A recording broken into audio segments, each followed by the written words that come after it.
Bonjour à tous, chers amis. Nous sommes à quelques jours de Rosh Hashanah. On vient de finir un merveilleux cours sur la Tchouva. Et on va parler aujourd'hui, bien sûr, de la paracha Nitzavim, qui est la paracha qu'on lit chaque année, la dernière paracha de l'année. Et après la paracha Nitzavim, le rapport, bien sûr, avec Rosh Hashanah, comme le merveilleux cours qu'on a eu lundi soir sur la Tchouva, comment la Tchouva peut tout réparer. Est-ce que la Tchouva vraiment répare tout? Donc c'est ce qu'on va voir ensemble aujourd'hui sur cette paracha Nitzavim. Une paracha intéressante qui est une des parachiotes les plus courtes de toute la Torah, et de l'autre côté avec beaucoup d'enseignements, puisque par exemple, c'est dans cette paracha qu'on voit le libre arbitre. On finit la paracha avec la fameuse phrase dans laquelle Dieu te dit « Je t'ai mis la vie, je t'ai mis le contraire de la vie. Je t'ai mis le bien, je t'ai mis le mal, et ou bachar tabachayim, si tu veux un conseil d'ami, choisis la vie.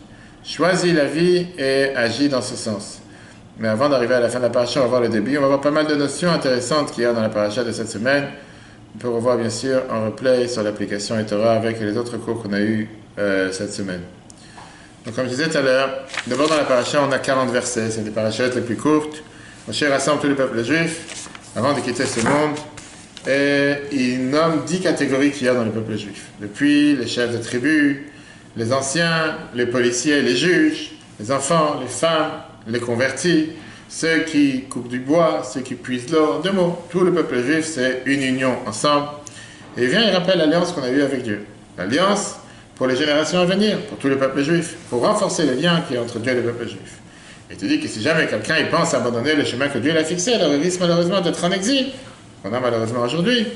Mais c'est pourquoi? Pour que Dieu nous grâce. Et c'est dans la paracha de cette semaine qu'on a parlé longuement dans le cours de lundi soir, qu'on peut revoir sur les Torah, qu'on apprend la mitzvah de la tchouva. Le fait de pouvoir revenir, de pouvoir réparer. Oui, la tchouva peut réparer les fautes, pas seulement les fautes involontaires, même les fautes volontaires, et les transformer en mérite. Faire en sorte que ces choses deviennent des choses positives. On a parlé longuement dans le cours qu'on peut revoir. Moshe, il encourage le peuple juif en leur disant, ne pensez pas que faire la Torah et les mitzvot, c'est quelque chose qui est énorme, c'est quelque chose qui est grandiose, c'est quelque chose qui est impossible à faire. Non. L'Ob Hashamayim, la Torah n'est pas dans les ciels pour que tu te dises qui va nous monter dans les ciels pour pouvoir faire ce que Dieu nous demande, et elle n'est pas non plus de l'autre côté de la mer. Seulement, il te dit que sache une chose, la Torah elle est à la portée de chacun. La Torah elle est proche de la main de chacun d'entre nous.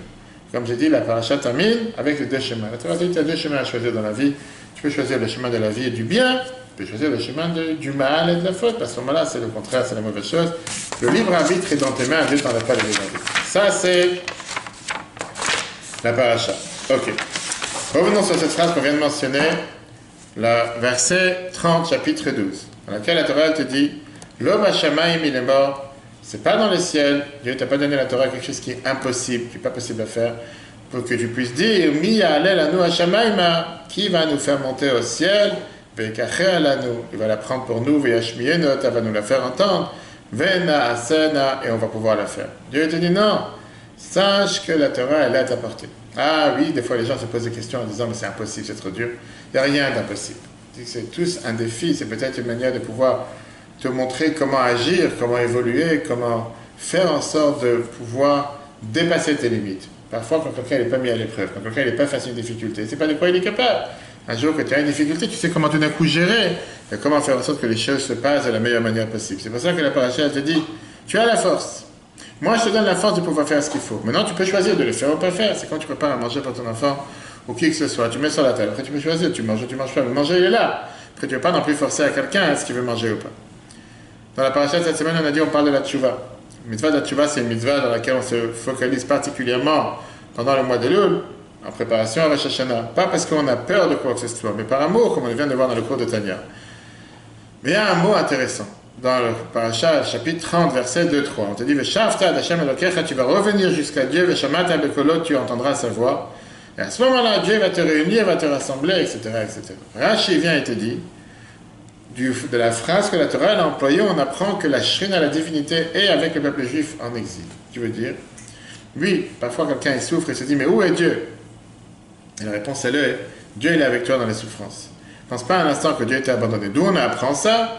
On apprend ça de la première apparition de Dieu à Moshe qui était dans le buisson ardent. La Torah te dit qu'il y avait un ange qui était présent dans ce buisson ardent qui ne se consumait pas. Et tout le monde demande la question, pourquoi Dieu devait apparaître à Moshe dans un buisson ardent pour lui donner la mission d'aller libérer le peuple juif d'Égypte, etc. Quelle était l'idée de donner un buisson ardent? Et la réponse, elle est Rashi te dit, comme c'est écrit dans les psaumes 91, Imo Anochi Betzara, je suis avec le peuple juif dans leur souffrance. Et c'est écrit d'ailleurs dans le livre Isaïe de Ishaïa, chapitre 63, verset 9, Bechol Tzaratam Lotza, dans chaque souffrance du peuple juif, Dieu il est présent avec eux. De là on apprend que quoi? De là on apprend que pas penser un instant que quelqu'un qui souffre il est tout seul. Dieu t'a abandonné. Dieu t'a pas abandonné, il est présent. Alors pourquoi il n'enlève pas les souffrances? Ça c'est déjà un autre débat. Parfois oui, quelqu'un il peut s'imaginer qu'il peut avoir un problème. Parfois quelqu'un il peut s'imaginer qu'il a un souci. Il le considère comme un souci. Peut-être par rapport à Dieu, c'est pas forcément un souci, c'est quelque chose de positif. Nous on ne le voit pas comme quelque chose de positif. Le dentiste qui va faire saigner un patient parce qu'il lui a arraché une dent, il a arraché une dent pour son bien, parce qu'il a laissé l'autre dent pousser, la personne peut le prendre ça comme quelque chose de mal. En réalité, c'est pas quelque chose de mal, c'est quelque chose de bien. Sauf qu'à l'instantané, quelqu'un voit la personne souffrir, il dit il a mal. Oui, il a mal, mais il a mal parce qu'après, ça va s'arranger. Sinon, tu vas le laisser, la dent va pourrir, ça va être encore pire pour lui. Un autre dossier qu'on a dans la paracha de cette semaine, ça c'est un dossier aussi encore intéressant, puisqu'on est en train de préparer le mois de Elul, on est en train de préparer, comme j'ai dit, le Rosh Hashanah, une nouvelle fête.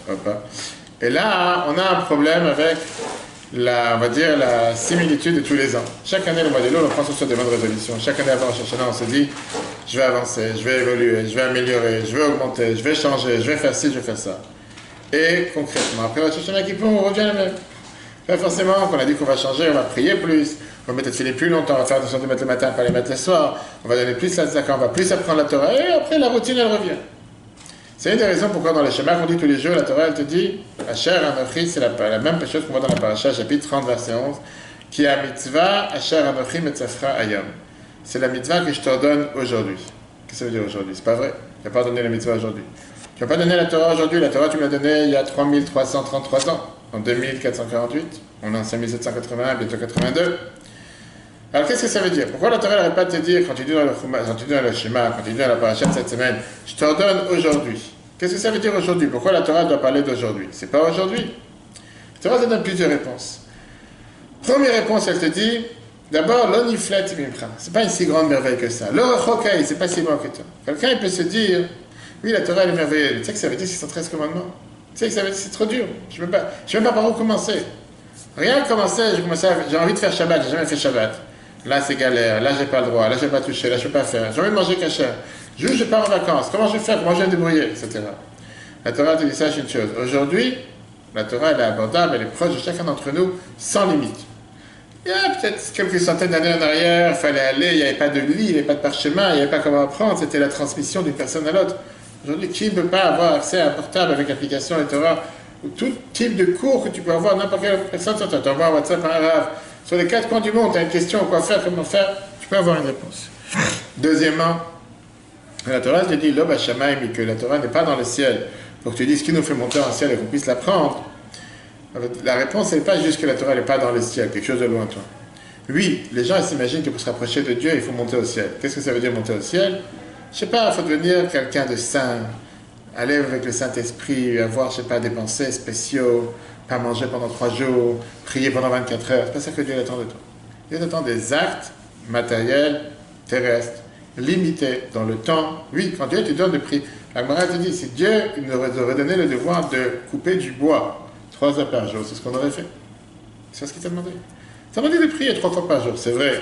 Combien de temps? Combien de temps si tu mets dans une période de 24 heures, combien de temps Dieu te demande de consacrer? Dieu te donne le temps de travailler, de dormir, de manger, de te reposer, de tout ce que tu veux. Tout ça pour le service de Dieu, parce que grâce à ça, tu as la force de pouvoir faire ce que Dieu attend de toi. Alors qu'est-ce qu'on te demande? De consacrer un petit moment, quelques minutes le matin pour prier, quelques minutes en pleine journée pour la deuxième prière, quelques minutes le soir, quelques minutes avant de dormir, de faire une bénédiction avant de manger. Bien sûr, tu peux prendre des choses de manière comme si c'est trop dur. Il y a trop à faire. Commence à prendre les choses très très simples.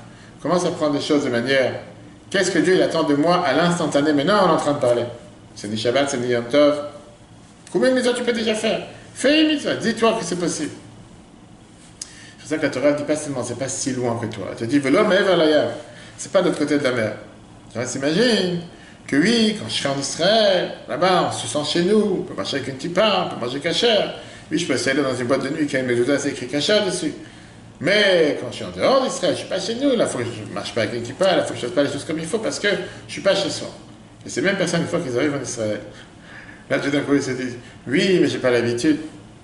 Ce n'est pas le problème de l'endroit, du terrain. Tu te dit, n'importe quelle personne, où tu te trouves, tu peux transformer cet endroit en Israël. Tu peux transformer cet endroit en Gdusha. C'est pour ça que la Torah continue en te disant, Kikarov elecha davar meod. Cette Torah, elle est proche de toi. Beficha dans ta bouche, bilvafra dans ton cœur, la soto pour le faire. Qui veut dire, on a 3 habits, comme le Tanya nous explique, on peut voir sur l'application de Torah. 3 habits avec lesquels on fonctionne quotidiennement. Pensée, parole et acte. Marshava, dibur et maase. Tu peux très bien te dire, je vais consacrer aujourd'hui 2 pensées à Dieu, 2 paroles à Dieu, 2 actions à Dieu. Faire quelque chose de positif, faire quelque chose de concret. Pas juste, chaque jour, tu vas faire une pensée en plus, une parole en plus, une action en plus. Ça fait toute la différence. Et celui qui pense que c'est trop dur pour lui, alors il faut juste qu'il se rappelle l'histoire du peuple juif. L'histoire du peuple juif, c'est une histoire qui n'a pas eu que des moments de bonheur comme aujourd'hui, on a le paradis sur terre. Tu remontes il y a 1000 ans en arrière, il y a 2000 ans en arrière, il y a 500 ans avec l'Inquisition. Tu vois comment parfois dans les situations les plus difficiles pour le peuple juif, comment chacun, des gens qui n'avaient rien pour eux, comment ils se sont battus pour pouvoir mettre des tefillin, pouvoir faire une mitzvah, faire Shabbat, aller au mikveh. Des choses qui aujourd'hui sont tellement faciles. Quand tu parles rien du mikveh par exemple, tu as des gens qui à l'époque ils te racontent qu'il n'y avait pas de mikveh.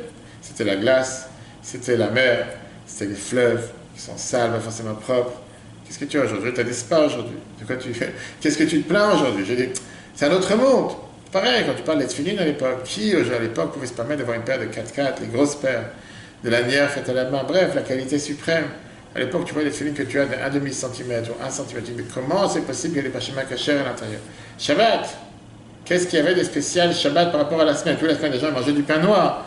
Et Shabbat, ils avaient du pain qui était moins noir. Et encore, faut savoir. Tu penses qu'ils avaient du vin de qualité. Aujourd'hui, je vais écouter une conférence il n'y a pas longtemps avec un ami. Tu vas dans un magasin caché aujourd'hui. C'est pas juste que tu peux demander une glace ou quoi que ce soit. Tu as 20 sortes de glaces, avec gras, sans gras, lait, pavé, avec sucre, sans sucre. Je sais pas, tu as 60 sortes. Qui pensait à une chose pareille? Ça, c'est pour une glace. Et pareil pour n'importe quel. Je ne parle pas de gastronomie, de restaurant. Dans tout. C'est-à-dire aujourd'hui, le fait d'avoir une telle facilité pour faire ce que Dieu attend de toi. J'ai dit, quand quelqu'un il ose se plaindre, va voir ce qui se passait il y a 50 ans, va voir ce qui se passait il y a 100 ans. Il y a 500 ans, qu'est-ce que les gens avaient? Ils avaient le même habit pendant 2 mois, 3 mois. Ils ne se posaient pas des questions, est-ce que je vais changer aujourd'hui, demain, vacances, pas vacances. La Gemara Yoma, dans la page 35b, elle te dit que si quelqu'un va dire, puisque je suis riche et j'ai trop d'affaires, j'ai pas de temps pour Dieu parce que je dois gérer mes affaires, la Gemara va dire, regarde, rappelle-toi qu'il y avait quelqu'un qui était plus riche que toi. Il s'appelait Rabbi Eliezer ben Chassan. Rabbi Eliezer ben Chassan Mechayev Asherim, c'était quelqu'un qui avait une richesse illimitée. Et néanmoins, il pouvait avoir le temps pour apprendre la Torah. Si quelqu'un va dire, j'ai pas d'argent, j'ai pas de moyens, j'ai pas de parnassa, c'est tellement dur, j'arrive pas à m'en sortir, je peux pas consacrer du temps à faire ce que Dieu attend de moi.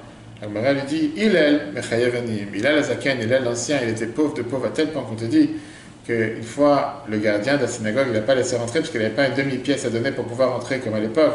Chacun qui voulait rentrer pour écouter un cours, il fallait qu'il paye comme tu mets dans les machines.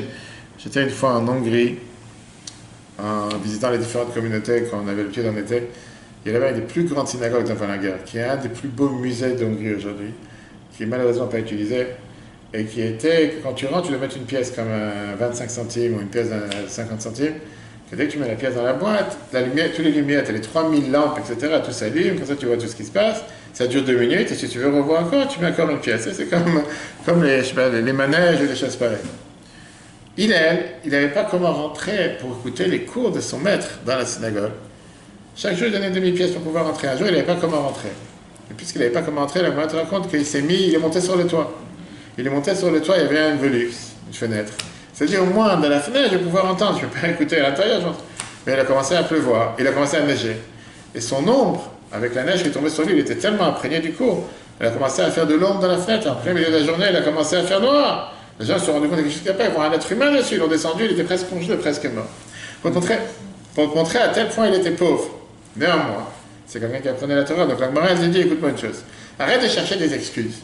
Arrête de dire que c'est pas possible. Arrête de dire que tu peux pas. Tu sais, les gens qui te disent, fais telle chose. Non, c'est trop dur. Qu'est-ce qui est trop dur? Qu'est-ce que tu te plains? Tu as des gens, Je parlais tout à l'heure avec quelqu'un qui me disait, il me pourrit la vie. Je sais quand tu me dis une chose pareille. Telle personne te pourrit la vie. Tu as une femme, tu as des enfants, tu es en bonne santé, tu as un travail. Qu'est-ce qu'il y a? Parce que tu as une personne, tu as un point noir sur la feuille blanche, pour ça il te pourrit la vie. Regarde la feuille blanche, regarde tout ce qui va bien, et alors tu as une personne qui est bizarre. Il est bizarre. Dieu ne peut pas faire en sorte que la feuille soit totalement blanche. Il faut qu'il y ait un point noir. Regarde pas le point noir, regarde tout le reste.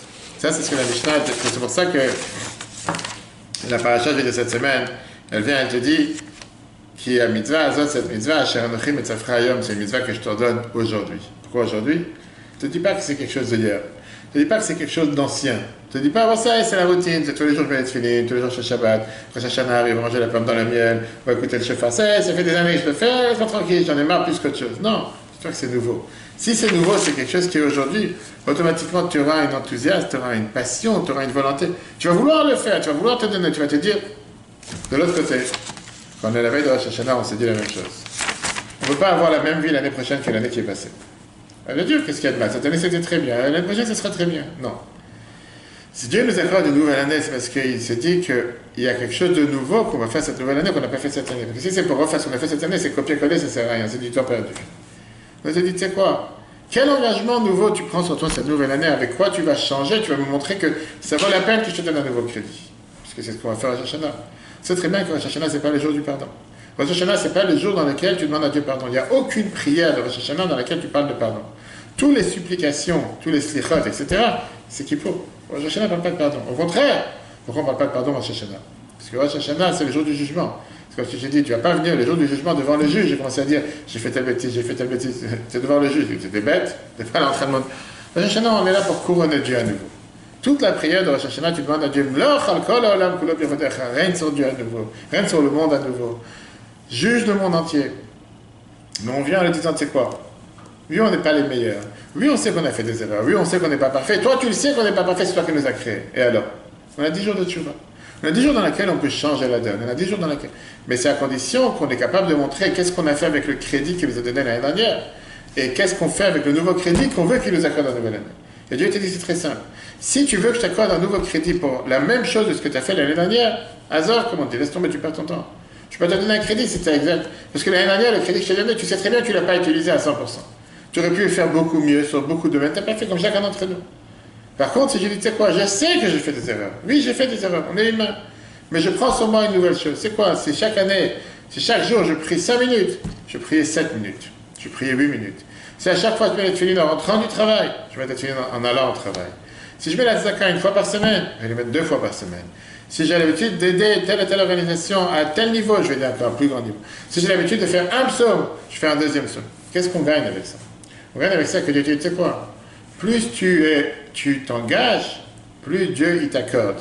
Pourquoi Dieu il t'accorde? Parce que Dieu il te dit quoi? Ça vaut la peine l'effort. Ça vaut la peine l'effort, je vais te donner la possibilité de pouvoir le faire. Dans le sport, si tu as un coach qui vient et tu as fait du 50 mètres, ce matin je fais du vélo comme d'habitude.